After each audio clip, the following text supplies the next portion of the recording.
Começamos agora a última parte do módulo 1. Falaremos sobre a dinâmica das moléculas. Nessa última parte falaremos sobre geometria molecular, sobre as alotropias, sobre substâncias simples e compostas aplicadas à dinâmica do Enem. Começando por substâncias simples e compostas, então eu vou começar daqui de baixo para cima, beleza? Então me acompanhe aí. Deixa eu só vir aqui para o cantinho e a gente continua com o nosso conteúdo. Vamos lá, substâncias simples e compostas, do que se trata isso afinal? Que faz parte do estudo das moléculas. Moléculas. É um conceito muito simples, que é importante que tenhamos muito claramente, para a prova do Enem. Quando a gente fala de moléculas, essas moléculas que são também chamadas de compostos, é só um sinônimo, podem ainda ser classificadas entre substâncias. E essas substâncias podem ser simples ou substâncias compostas. Usando uma nomenclatura que eu já utilizei anteriormente aqui com vocês, as substâncias simples são aquelas moléculas homogêneas. Então, substâncias simples são formadas por moléculas homogêneas. Mas, afinal de contas, prof, o que são essas moléculas homogêneas? Moléculas homogêneas são aquelas, etimologicamente, homo quer dizer igual, vem de igualdade. E gênea está relacionado com a origem. Então, moléculas homogêneas são aquelas formadas a partir de um único elemento. É assim que a gente identifica uma molécula homogênea que forma uma substância simples. A substância composta é formada a partir de moléculas heterogêneas. Moléculas heterogêneas. Etimologicamente, moléculas heterogêneas são aquelas que possuem mais de um elemento químico na sua constituição, na sua composição. As moléculas heterogêneas. Simples assim o conceito, ok? Mais de um elemento. Mais de um. Beleza, mais de um elemento. E aí a gente define substâncias simples e substâncias compostas. Deixa eu trazer um exemplinho aqui para cada um desses tipos para vocês. Por exemplo, substâncias simples, o oxigênio que respiramos, o ozônio que nos protege, da radiação solar, ultravioleta principalmente, o nitrogênio que respiramos, mais que o oxigênio inclusive, já que compõe quase 80% da atmosfera terrestre. Dentre as substâncias, as moléculas heterogêneas, temos ainda o sal de cozinha, por exemplo, NaCl, feito de cloro e sódio, NaCl. A própria água é uma substância composta e assim por diante. Muito bem. Definido isso, a gente avança com esse conhecimento e chegamos ao conceito de alotropia. Olha esses desenhos, que loucura! Isso aqui são formas alotrópicas do carbono. Mas antes de mais nada, o que é alotropia? Talvez seja isso que você esteja aí se perguntando. A alotropia é um fenômeno de substâncias simples, tá? Por isso que eu comecei a aula definindo o que são substâncias simples e substâncias compostas. Substâncias simples podem sofrer variações estruturais. Então, a alotropia a gente pode definir como variações estruturais de substâncias simples. Estruturais, ou também chamado de conformacionais. Conformacionais. Isso é uma alotropia. Uma das alotropias mais importantes, até em termos do Enem, que é muito explorada, é justamente essa alotropia que a gente está visualizando aqui na tela, a alotropia do carbono. Deixa eu dar um enfoque nisso. A alotropia do carbono que estamos estudando aqui, vemos moléculas, na verdade compostos completamente diferentes, feitos todos somente de carbono. Inclusive, muitos desses compostos são promessas para um futuro em breve e provavelmente a partir de 2021, 2022, as próximas provas do Enem vão abordar com certa frequência essa temática, porque são materiais do futuro. No fim das contas, o diamante é o material natural mais duro do planeta. Ao mesmo tempo, o grafite, ele é feito de... O grafite que está na lapiseira de vocês, o grafite também é feito só de carbono. E o grafite ele é tão quebradiço que escrever é ficar quebrando grafite, né, com a microporosidade do papel.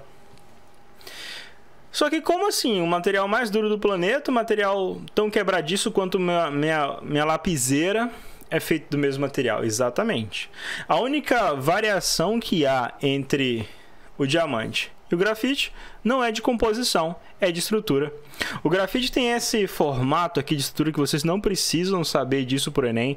É só importante ter pelo menos ouvido falar, mas não precisam saber disso, que é coisa do ensino superior. Estrutura chamada de lamelas, estuda lamelar. Deixa eu mostrar aqui uma animaçãozinha rápida sobre isso, da estrutura lamelar do grafite aqui para vocês. Tá aqui, ó. Então tá aí, ó. Essas aqui são estruturas de carbono, estão vendo?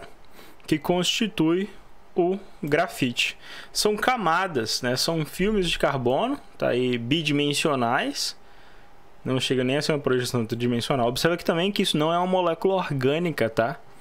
Só colocando outra projeção aqui. Uma outra visualização das moléculas do grafite.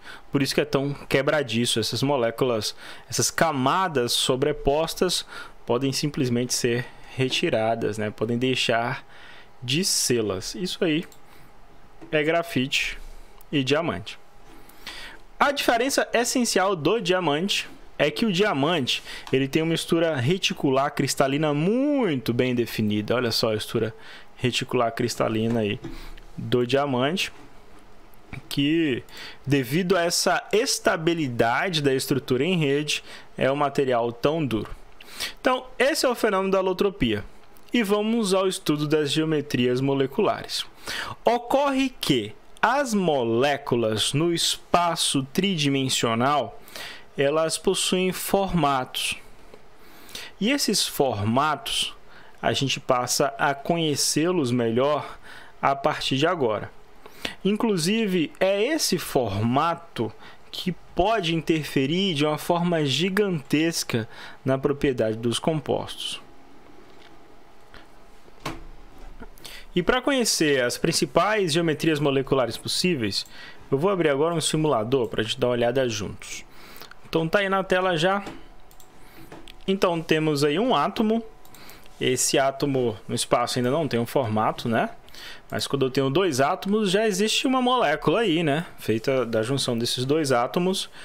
E a molécula tem uma geometria chamada de linear. Quando eu passo a ter três átomos e há um ângulo de 180 graus entre esses meus átomos, a geometria continua sendo linear. Mas se por acaso eu tenho três átomos de um par de elétron livre, que a gente vai dar uma lembrada como classificar esse par de elétron livre agora, daqui a pouco, aliás, melhor dizendo, o ângulo passa a ser 120 graus, mas relaxa que você não precisa ficar decorando o ângulo de nada para o Enem, não.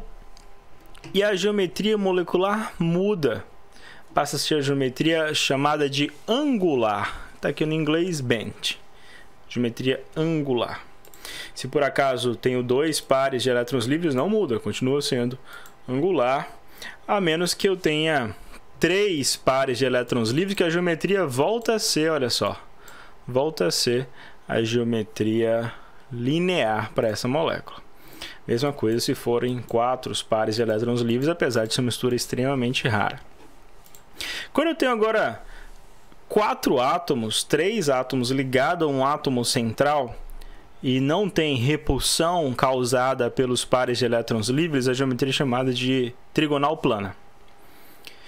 Se por acaso tiver um par de elétron livre, é chamada de geometria pirâmide trigonal ou só piramidal. Tá vendo? Lembra uma pirâmide de base triangular aqui, ó, na base. Se por acaso tivesse dois pares livres, forma a geometria chamada de geometria T. Estrutura T.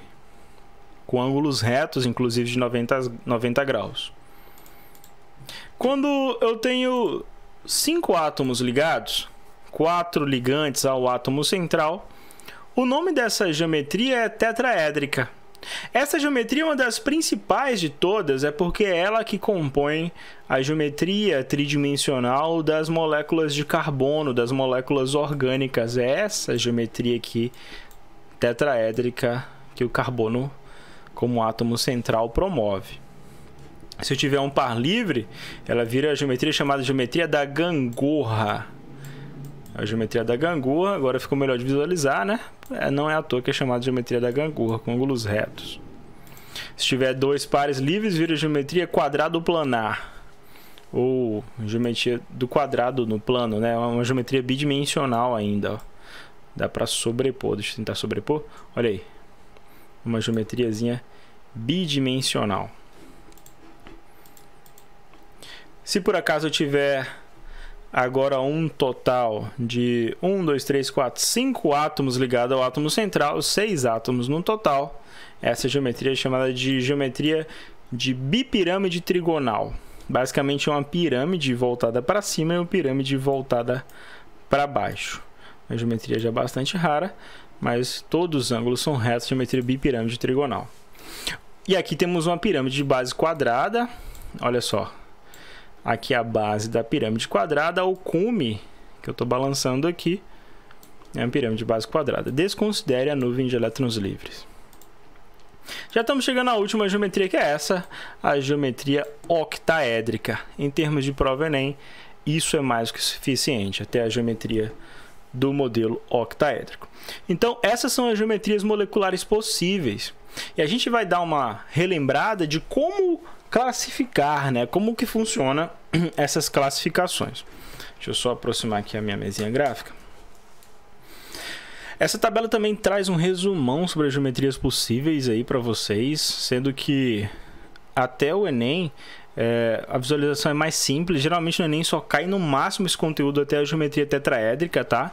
Então vocês já podem ficar até mais tranquilos em relação a isso. Mas um conceito que é primordial para você entender bem geometria molecular é o conceito dos pares de elétrons livres. E quem são esses pares de elétrons livres, né? Como identificar o par de elétron livre? Muito bem, vamos lá. Os elétrons livres são aqueles elétrons que não foram utilizados em ligações. Esses são os elétrons livres. Cada átomo pode ter um número diferente de elétrons livres. Apesar de que um comportamento dos elétrons livres se mantém, é válido para o mesmo grupo de átomos. E é fácil de ser identificado. A gente já viu, por exemplo, que o carbono ele é do grupo 14, certo? Vou dar um exemplo. O carbono é do grupo 14. Já sabemos, com base nas teorias anteriores da distribuição eletrônica, se ele é do grupo 14, quer dizer que ele tem 4 elétrons na camada de valência. Então, se ele tem 4 elétrons na camada de valência, também com base no conteúdo da parte anterior, já dá para saber que com base na regra do octeto, quem tem 4 elétrons na camada de valência faz 4 ligações químicas. Então, o carbono em particular, ele tem 4 elétrons, faz 4 ligações, ele usa todos os elétrons nas ligações. O carbono não tem elétron livre. Um outro exemplo é o caso do nitrogênio. O nitrogênio é do grupo 15 da tabela. Grupo 15. Sendo o nitrogênio do grupo 15 da tabela periódica, ele tem 5 elétrons na camada de valência. Então, o nitrogênio tem 5 elétrons na camada de valência, que eu estou demonstrando aqui como pontinhos. Se ele tem 5 elétrons na camada de valência, ele só faz 3 ligações para chegar ao octeto. E olha o que resulta disso. Ele fica com 2 elétrons sem serem utilizados. Esses elétrons aqui que eu marquei de vermelho são elétrons livres. E esses elétrons livres é que promovem a repulsão, que faz com que haja uma deformação ou uma variabilidade das geometrias das moléculas. Então, o nitrogênio, por exemplo, todos os seus primos, né, do grupo 15 da tabela periódica tem sempre uma nuvem de elétron livre. E é isso que interfere bastante na geometria dos compostos. Aqui eu trago uma tabela resumo. Então, toda vez que eu tenho uma molécula só com 2 átomos, ela vai ser linear. com 3 átomos sem elétron livre no átomo central também vai ser linear. 3 átomos ligados a um átomo central, né? Ou eu posso avaliar com base na contagem das nuvens eletrônicas. Se eu tenho 3 nuvens eletrônicas, geometria trigonal plana. Se por acaso eu tenho 3 nuvens eletrônicas e uma dessas nuvens eletrônicas é de elétron livre, ó, essa nuvem aqui é de elétron livre do enxofre, esse aqui é de elétron livre. Essa geometria é chamada de geometria angular. É o caso da água. A água é angular. Vamos dar uma pausa aqui na tabela e dar uma estudada particular em algumas moléculas muito importantes, como a molécula da água. A água tem como átomo central o oxigênio, né? Para avaliar o átomo central é só pegar aquele que está em menor quantidade. Está ligado a hidrogênio e hidrogênio. Mas antes disso, vamos olhar para o oxigênio com mais calma. O oxigênio ele é do grupo 16. Oxigênio, grupo 16. Quem é do grupo 16 tem 6 elétrons na camada de valência. Grupo 16, então tem 6 elétrons na camada de valência. Vou colocar aqui 6 pontinhos. 1, 2.